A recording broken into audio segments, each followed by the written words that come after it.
क्योंकि अब तक तो हम ये समझ रहे थे कि खाली एक कोने से नेटवर्क निकल के आया है और यहाँ पर बैठ गया है, लेकिन यहाँ पर जो नेटवर्क यहाँ पर बैठा हुआ है वो सिर्फ एक कोने से नहीं निकल के आया है। बिहार के ढेर सारे अलग अलग जिलों से हमारे साथी यहाँ पर आए हुए हैं, न केवल बिहार से बल्कि कई सारे स्टेट से भी हमारे साथी यहाँ पर आज बैठे हुए हैं। और ये पूरा का पूरा नेटवर्क, पूरा का पूरा साम्राज्य और ये एम्पायर नयन देवी और दशरथ जी का बनाया हुआ है, हीरा लाल जी का बनाया हुआ है, हीरा लाल प्रसाद जी का।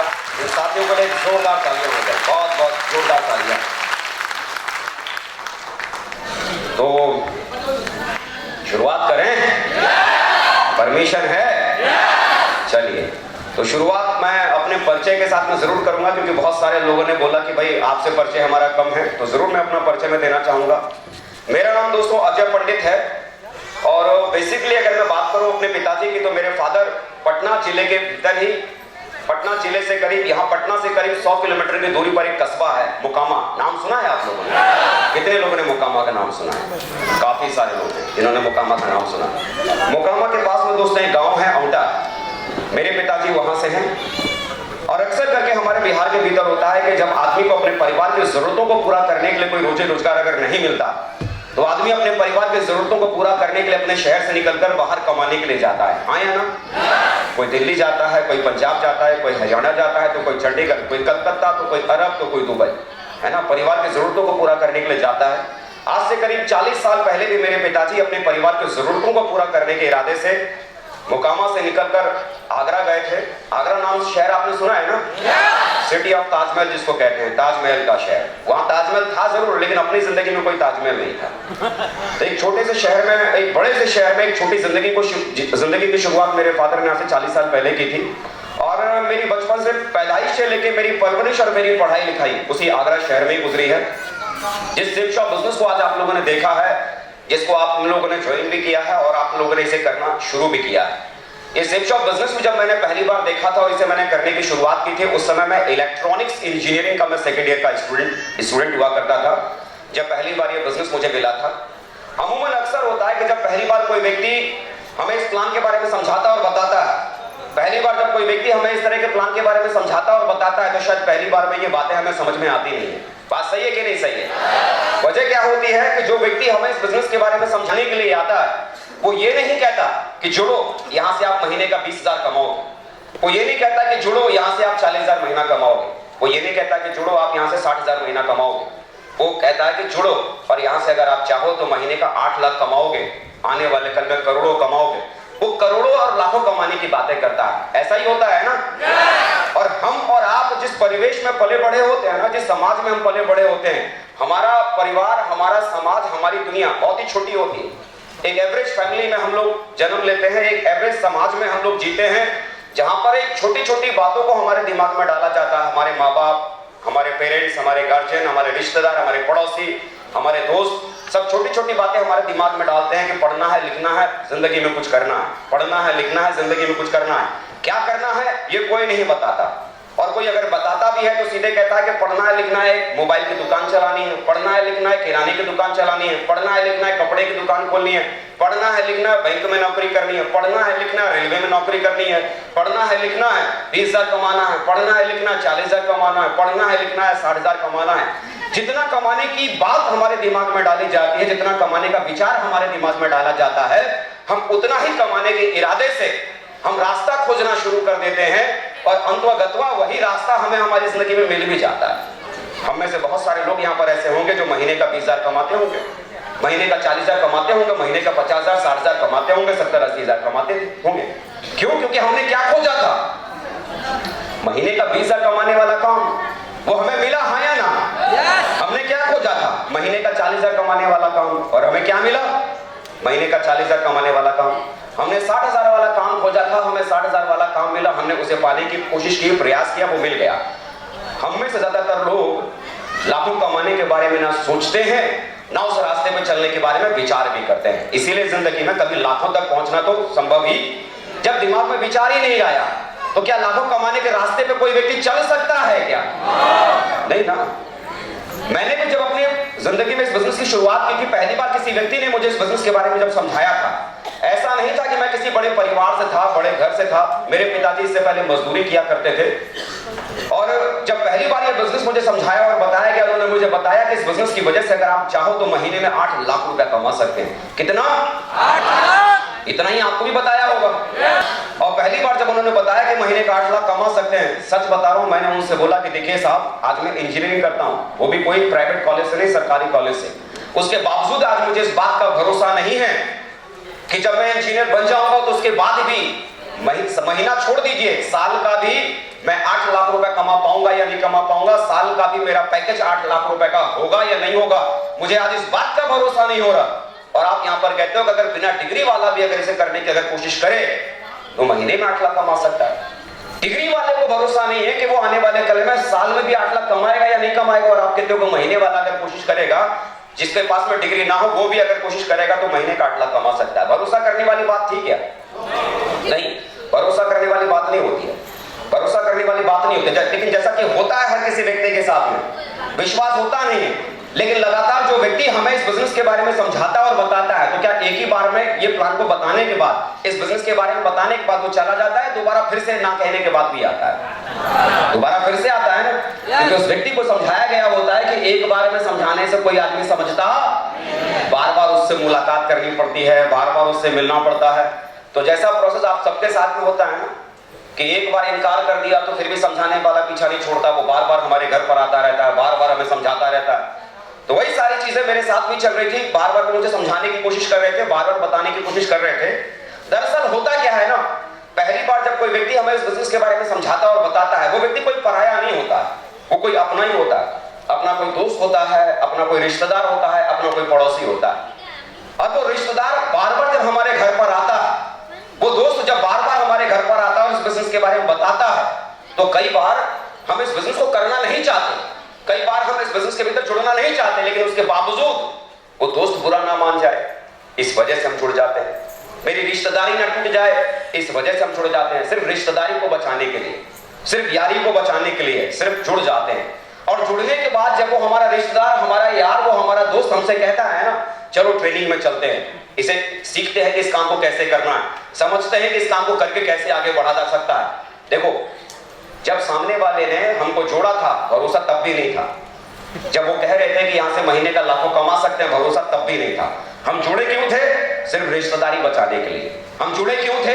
सिर्फ यारी बचाने के लिए। जब भरोसा ही नहीं था तो क्या लगता है आदमी सीखने का प्रयास करेगा क्या? नहीं ना। ट्रेनिंग में जाने की बात करेगा क्या? नहीं। बार बार किसी व्यक्ति को जब कहते हो कि सीखना है, सीखना है, सीखना है, तो आदमी ध्यान नहीं देता। लेकिन जैसे कि हम सब जानते हैं, जुड़ने के बाद भी कहां कोई छोड़ता है, फिर पकड़कर घसीट घसीट के कभी ट्रेनिंग में लाता है, कभी मीटिंग में लाता है, कभी फंक्शन में लाता है। यहाँ भी आज बहुत सारे लोग घसीट के लाए गए होंगे, घसीट के नहीं, किडनैप करके लाए गए होंगे। वो आना नहीं चाह रहे होंगे, जबरदस्ती उनको लेके आया गया होगा, है ना। तो ऐसे ही जबरदस्ती करके जुड़ने के बाद भी लोगों को लाया जाता है। इसका कारण, इसका प्रोसेस बाद में बताऊंगा, आगे मैं बताऊंगा। तो उसी प्रोसेस की देर मैं भी था, मैं भी बचा नहीं। नाना करते आखिर प्यार तो करना ही था, नाना करते मैं इस बिजनेस के भीतर जुड़ भी गया।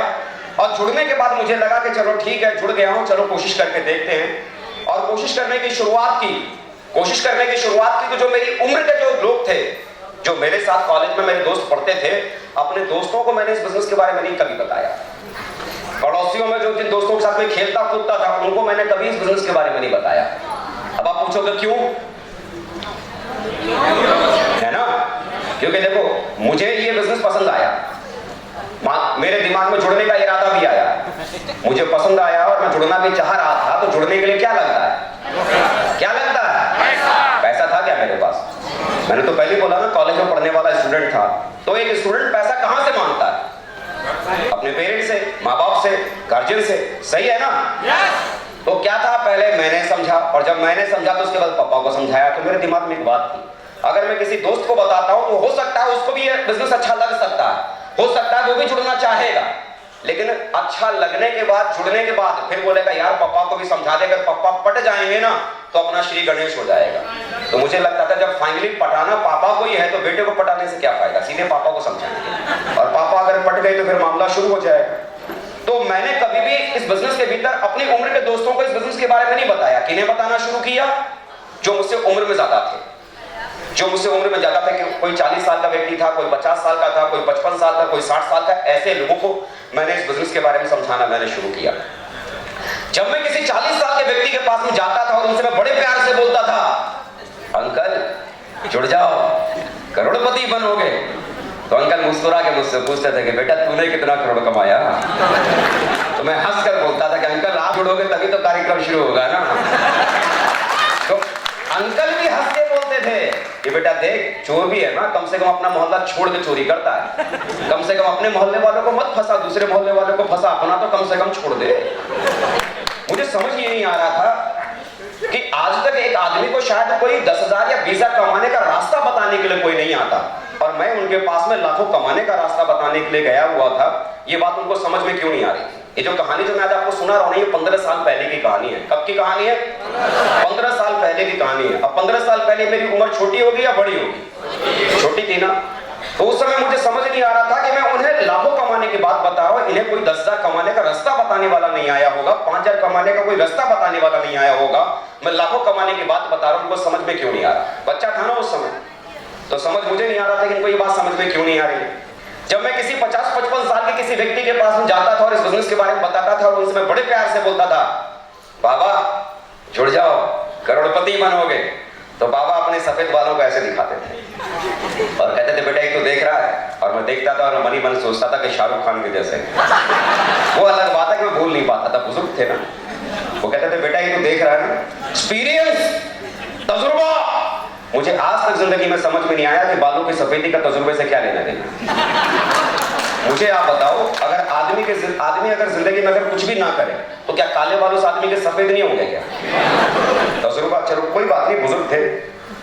उन्होंने बोला कि बेटा एक बात बता, तूने अब तक कितनी कंपनी को ज्वाइन किया है?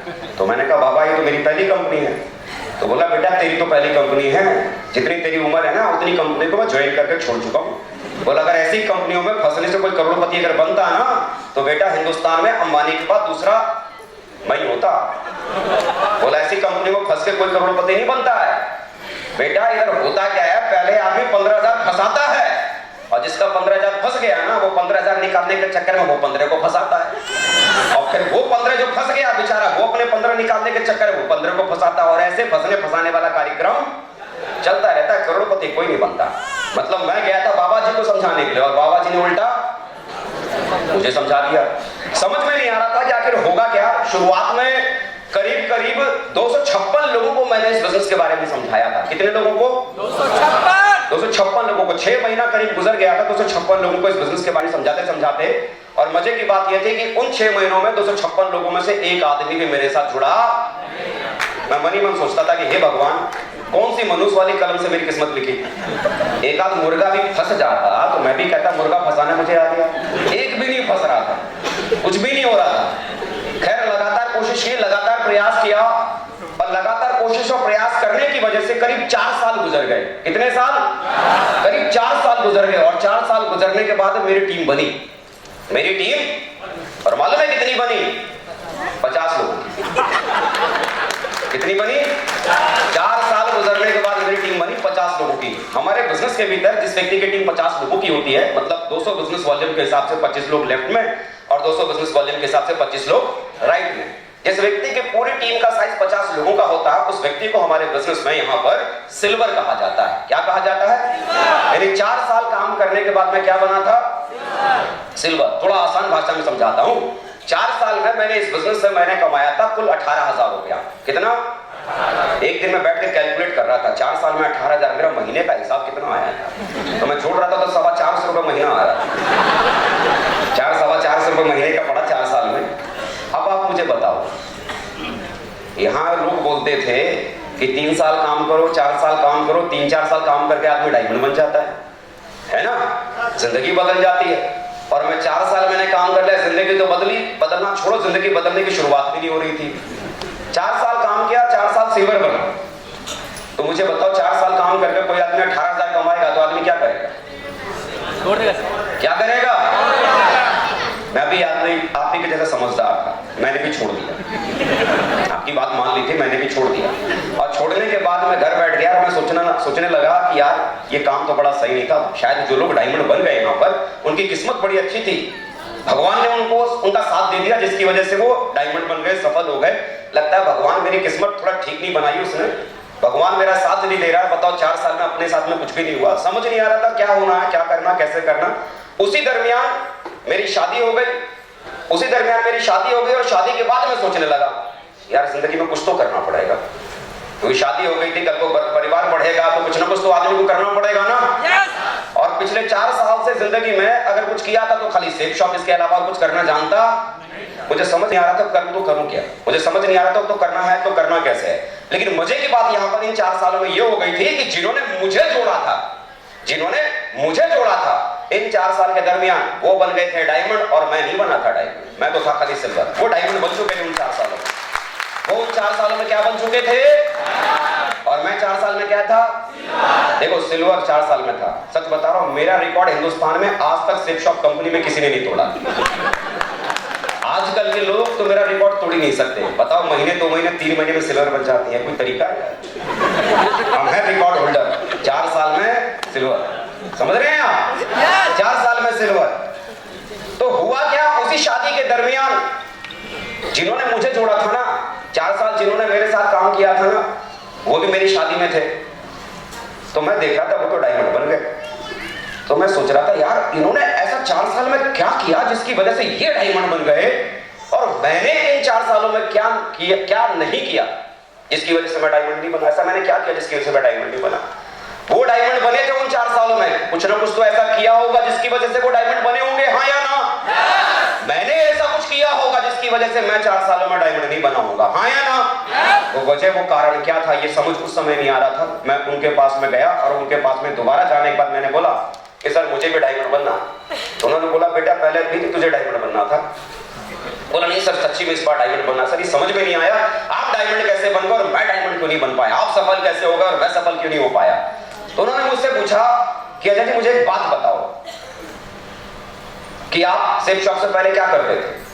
मैंने कहा सर आप तो ऐसे सवाल कर रहे हो जैसे आपको पता ही नहीं मैं करता क्या था। आपको पता तो है ना, मैं कॉलेज में पढ़ता था, इंजीनियरिंग कॉलेज में पढ़ता था। बोला अच्छा, बोला पढ़ते थे तो कभी कॉलेज जाते थे तो कैसे कॉलेज जाते थे? तो दरअसल था क्या कि मेरा कॉलेज आगरा शहर में नहीं दूसरे शहर में था। मैं हॉस्टल में नहीं रहता था, बाहर में एक रूम किराए पर लेकर रखता था। तो मेरे रूम से मेरे हॉस्टल तक का दूरी थोड़ी सी थी, तो मेरे पास एक साइकिल थी जिस साइकिल से मैं कॉलेज जाता था। तो मैंने उनसे बोला कि साहब मेरे पास में साइकिल है, साइकिल से मैं कॉलेज जाता हूँ। तो बोला अजय जी साइकिल से जब आप कॉलेज जाते हो तो कभी आपकी साइकिल पंचर हुई है क्या? तो मैंने कि ये कैसी बात कर रहे हो सर, साइकिल है तो साइकिल कभी ना कभी तो पंचर हुई होगी। बोला हाँ हुई है। तो बोला जब आपकी साइकिल पंचर हुई थी तो आपने क्या किया था? बोला करना क्या था, पंचर वाले के पास में गया था और उससे पंचर बनवा लिया था मैंने साइकिल का। बोला कितना रुपया उसने आपके साइकिल का पंचर बनाने का लिया? मैंने कितना लिया होगा सर, 10-12 रुपए पंचर बनता था तो 10 रुपए लिया होगा उसने साइकिल का पंचर बनाने का। बोला 10 रुपया लिया था। बोला अच्छा जी एक बात बताओ, पढ़े लिखे थे यार, आप भी दिख रहे थे उसमें, पढ़े लिखे थोड़ा तो आप भी थे, साइकिल का पंचर आपने खुद क्यों नहीं बना दिया? मैंने कहा सर साइकिल का पंचर बनाना मुझे थोड़ी आता है, ये तो साइकिल वाले को साइकिल का पंचर बनाना आता है। तो उस समय उन्होंने मुझे बोला कि अजय जी 10 रुपए कमाने के लिए भी है ना, आदमी को सबसे पहले 10 रुपए वाला काम सीखना पड़ता है। 10 रुपए कमाने के लिए भी सबसे पहले आदमी को 10 रुपए का काम सीखना पड़ता है। बोला आप मुझे बताओ इस बिजनेस को करने के लिए आपने कितना सीखा? आप मुझे बताओ इस बिजनेस को करने के लिए कितनी बार आप ट्रेनिंग और मीटिंग्स में गए? तो मैंने कहा सर इसमें ऐसा कौन सा सीखने वाला काम है जो आप बता रहे हो कि इसमें सीखना पड़ेगा, ये करना पड़ेगा? बोला आप ही ने तो बोला था भाई यहाँ पर इतने सारे ढेर सारे प्रोडक्ट है, इसमें से कोई एक लेना है, तो मैंने ले लिया। आप ही ने तो बोला था इसके बाद 2 लोगों को जोड़ना है, तो मैंने जोड़ दिया। फिर आपने बोला ये इधर 2 जोड़ेगा, ये इधर 2 जोड़ेगा, तो मैं उसके जोड़ने का इंतजार खाली कर रहा था। चाचा की एक बात तो समझा रहा था कि भाई देखो इसमें से इतने सारे प्रोडक्ट हैं, कोई एक लेना है और लेने के बाद फिर 2 लोगों को जोड़ना है, फिर वो 2 जोड़ते चले जाएंगे, ऐसे बहुत बड़ी टीम बन जाएगी और आप करोड़पति बन जाओगे। तो जो आपने मुझे समझाया था वो मैं लोगों को समझा रहा था। जब जब आप बोलते थे कभी कभी ट्रेनिंग में जाने के लिए फोन कर देते थे कि ट्रेनिंग में यदि चले जाना, तो मैं चले जाता था, और आप नहीं बोलते थे तो मैं नहीं जाता था। तो बोला तो इसमें सीखने वाला तो ऐसा काम कोई मुझे समझ में नहीं आया। तो उन्होंने बोला अजय जी 10 रुपए वाला भी काम सीखना पड़ता है। जब 10 रुपए का काम आदमी को सीखने की जरूरत पड़ सकती है, 10 रुपए वाला काम आदमी सीखने के बाद ही 10 रुपए कमाता है। यहाँ 10 लाख 8 लाख 20 लाख कमाने की बात है, इस काम को भी करने से पहले सीखना ही पड़ेगा, सीखना ही पड़ेगा। बगैर सीखे धंधा नहीं हो सकता, बगैर सीखे ये काम नहीं हो सकता। और उस दिन मुझे समझ में आया कि सच में इस बिजनेस को करने के लिए मैंने सीखा ही नहीं था, शुक्रवार के दिन मेरे शहर में ट्रेनिंग हुआ करती थी, जिस शहर में था, आगरा में था, शुक्रवार के दिन शाम को ट्रेनिंग हुआ करती थी। आप लोगों के शहरों में भी ट्रेनिंग होती है क्या? होती है क्या? मेरे शहर में भी हुआ करती थी। मैंने वहां ट्रेनिंग में मैंने जाना शुरू किया। उन्होंने बोला कि अजय जी, कॉलेज के भीतर वही बच्चा टॉप करता है जो रोज उस कॉलेज के भीतर जाता है और रोज वहां पर मन लगा के पढ़ता है। जो क्लास को बंक करता है वो कभी टॉपर नहीं बनता। उस क्लास को खाली रेगुलर अटेंड करते रहना, एक दिन टॉपर जरूर बनोगे। छोड़ना कोई क्लास मत, कोई भी क्लास मत छोड़ना। हर शुक्रवार के दिन ट्रेनिंग में जाने लगा, हर संडे के दिन सेमिनार में जाने लगा, इस तरह के फंक्शंस में आने लगा, डायमंड सेलिब्रेशन में जाने लगा, दिशा वर्कशॉप के भीतर जाने लगा। तो धीरे धीरे ये बिजनेस समझ में आने लगा और मुझे अपनी गलतियों का एहसास होने लगा कि कहां मुझे क्या करना चाहिए था और कहां मुझे क्या नहीं करना चाहिए था। हो क्या रहा था कि जो मुझे नहीं करना था मैं वही करता जा रहा था और जो मुझे करना चाहिए था वो मैं कर ही नहीं रहा था। इवन छोटी छोटी बातें वहां सिखाई जा रही थी। आप यकीन नहीं करोगे कि वहां कपड़ा पहनना तक सिखाया जा रहा है। इस काम को अगर करना है तो कपड़ा पहनना भी आपको सीखना पड़ेगा। मैं पहले सोचता था कपड़े से क्या लेना देना अपने काम का। कपड़ा तो कपड़ा, कोई भी पहन के काम किया जा सकता है, तो कपड़ा इसमें सीखने वाली क्या बात है? मेरा आपसे एक सवाल, इस हॉल में कितने ऐसे लोग हैं जो वकील हैं? हाथ खड़ा करो जरा सर। कई सारे लोग वकील दिख रहे हैं, नीचे और ऊपर भी। कितने सारे लोग इसमें से हैं जो पुलिस डिपार्टमेंट में काम करते हैं, पुलिस विभाग में नौकरी करते हैं? देखो कुछ लोग नीचे भी हाथ खड़े कर रहे हैं, ऊपर भी। चलो बहुत बढ़िया। अब एक काम करता हूं, आप में से किसी एक व्यक्ति को उठाता हूं और मैं बोलता हूं भीड़ में जाओ और भीड़ में चेहरा देखकर बताओ कि इसमें से वकील साहब कौन है। बता सकते हो क्या? चेहरा देखकर बताना। मैं आपसे बोलूं चलो इस भीड़ में जाओ और इसमें से ढूंढ के बताओ उनके चेहरे को देखकर इसमें से पुलिस वाला कौन है। बता सकते हैं क्या? नहीं ना। कोर्ट में जाओ, कौन वकील साहब है तुरंत मालूम हो जाएगा कि नहीं? पुलिस वाला कौन है तुरंत मालूम हो जाएगा कि नहीं? हॉस्पिटल में जाओ, कौन डॉक्टर साहब है पूछने की जरूरत पड़ेगी या तुरंत मालूम पड़ जाएगा कि नहीं? कैसे? उनके ड्रेस कोड को, आप उनके पहनावे को देखकर आपको मालूम पड़ जाएगा ये वकील साहब है, ये जज साहब है, ये पुलिस वाले हैं, सब मालूम पड़ जाएगा। उनका पहनावा, मुझे नहीं मालूम था कि किसी भी काम को करने के लिए पहनावा भी बहुत जरूरी होता है। लेकिन उस मीटिंग से पहले मैं करता क्या था कि अगर मुझे अपने ही मोहल्ले में किसी को अगर प्लान कर देना है तो मैं क्या करता था, लोअर पहन के, टी शर्ट पहन के, और कई बार वो बाथरूम में जाने के लिए चप्पल का इस्तेमाल करते हैं ना, जल्दी में वो चप्पल पहन के भी चला जाता। मोहल्ले के अंकल जी को तो प्लान देना है, तो उसमें से कौन सा सजना सवरना, कोई अपने को शादी, उनकी बेटी का शादी थोड़ी करने के लिए जाना है। मैं ऐसे ही पहुंच जाता था। अपने किसी दोस्त के पास भी अगर प्लान देने जाता था तो ऐसे ही चला जाता, कभी जीन्स पहन के, कभी टी शर्ट पहन के, कभी सैंडल डाल के ऐसे ही चला जाता था। आजकल भी यंग एज में बहुत सारे बच्चे कैसे पहनते हैं जीन्स को, बच्चे नहीं, हम जैसे यंग एज के बच्चे लड़के पहनते हैं क्या, जीन्स पहनते हैं। जीन्स वो फटी हुई जीन्स आती है ना, थोड़ा रगड़ी हुई जीन्स आती है, फटी हुई जीन्स आती है, उसे क्या बोलते हैं? रगड़ जीन्स। हम जैसे मॉडर्न बच्चे क्या बोलते हैं?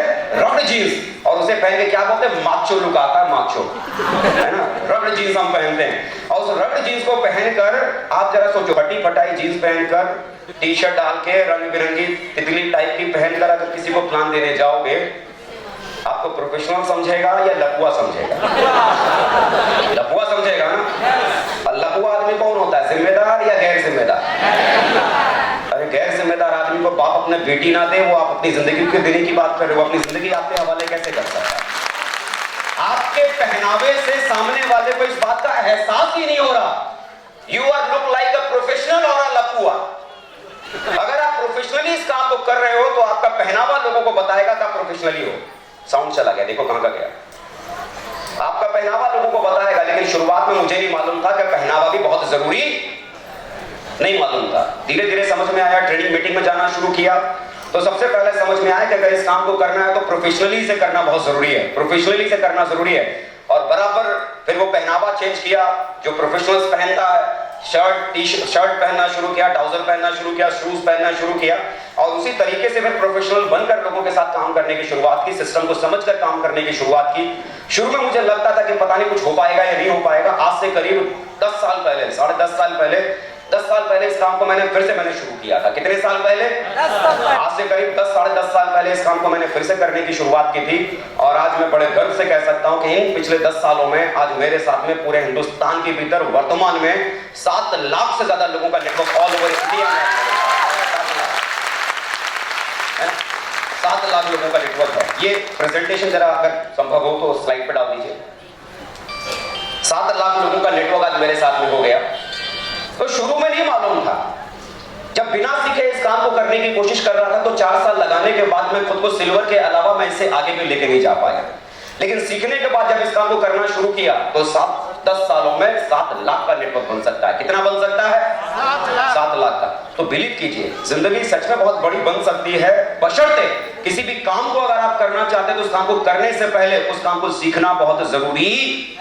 बगैर सीखे 10 रुपया भी नहीं कमाया जाता। 10 लाख कमाने के बारे में तो सपना मत देखो। अगर सपना अगर देखा है तो सबसे पहले सीखने के लिए खुद को तैयार रखो। ज्यादातर लोग जो पहले इस बिजनेस के भीतर जुड़ते हैं, जुड़ते ही उनके दिमाग में क्या आता है? जब उनका अपलाइन कहता है कि चलो ट्रेनिंग में चलते हैं, चलो मीटिंग में चलते हैं, चलो सीखते हैं, तो वो क्या बोलता है? अरे सर छोड़िए ना सीखना फीखना, आप खाली ये बताइए कि हमारा गया हुआ पैसा वो भीतर गया बाहर कैसे निकलेगा, वो निकलने का रास्ता बताइए। कैसे हम 15,000 कमाएंगे फटाफट, कैसे 20,000 हम कमाएंगे फटाफट। वो कमाने का चक्कर पहले शुरू होता है।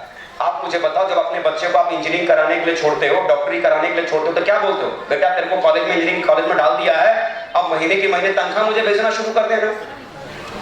ऐसा कहते हैं क्या? हमें मालूम है कि उस बच्चे का पढ़ना बहुत जरूरी है।